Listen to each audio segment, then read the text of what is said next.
All right, let's talk about something that drives pretty much every single one of us crazy. We're diving into an idea that tackles a universal frustration with a solution that's so simple it's kind of brilliant. It's all about fixing one of the dumbest parts of our daily drive. Oh, you know this feeling. It's late at night. There's literally not another soul on the road, but there you are, stuck at a red light, just waiting. For nothing.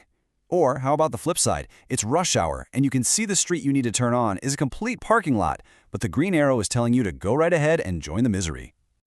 And that, right there, is the entire problem. Most of our traffic lights are basically just clocks on a stick. They're blind. They have no idea what's actually happening around them. A 10-car pileup or a totally empty street on a holiday morning, it's all the same to that simple timer. They can't see, they can't adapt, and they definitely can't think. So let's really dig into this red light problem, because this isn't just a small, everyday annoyance. No, it's a systemic issue that's actively making your commute worse day in and day out. So what's the big deal? Well, it's this whole chain reaction of failure. Because these lights run on rigid timers, they have zero clue if there's a huge traffic jam or if the road's wide open. This means we all spend time waiting for no reason. And all that pointless idling, we're burning more fuel, wasting our money, and just pumping needless pollution into the air, all while going absolutely nowhere. So what's the fix? Well, the idea we're looking at today is actually pretty elegant. It's about giving our traffic lights something they've never had before, a pair of eyes. The core concept is called a traffic density indicator. Now, just imagine this for a second. You pull up to an intersection, and right there next to the normal traffic light is a simple little display. And it tells you the real-time condition of the road you're about to join. It's all about giving you the info you need before you make the turn and get stuck. And the best part? It's incredibly intuitive. It uses a color code we all learned as kids. Green? You're good to go. Clear sailing ahead. Yellow? It's a little busy. You might face some slowdowns. But red? Red is the real game changer. It's a clear warning. That road is packed. Maybe now's the time to finally try that side street you've always wondered about.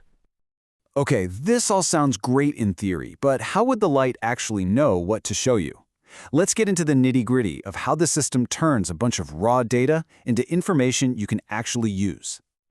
It all boils down to a pretty straightforward four-step process. First, you've got sensors. Could be cameras or loops in the road, whatever.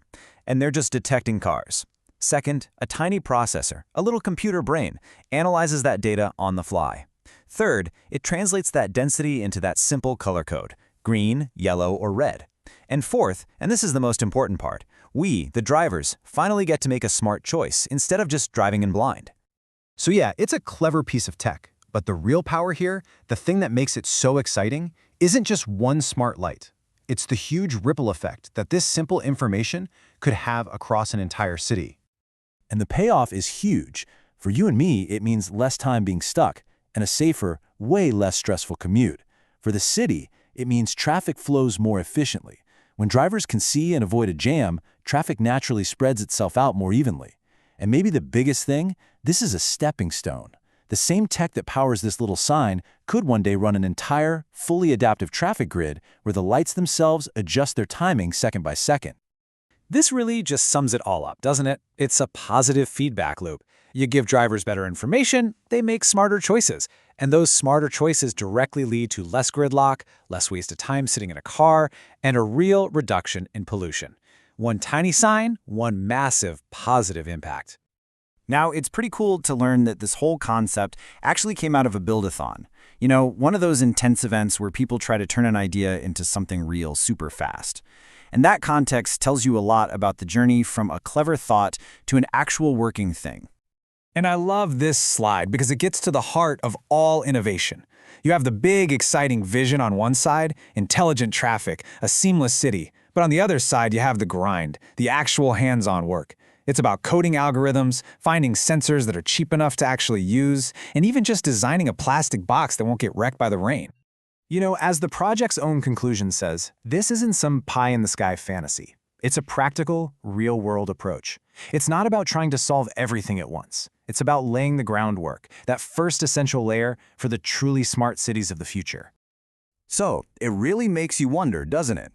If such a simple, elegant upgrade to something as ordinary as a traffic light can have such a big impact, What other parts of our cities are just sitting there, waiting for a little bit of intelligence to completely transform our daily lives?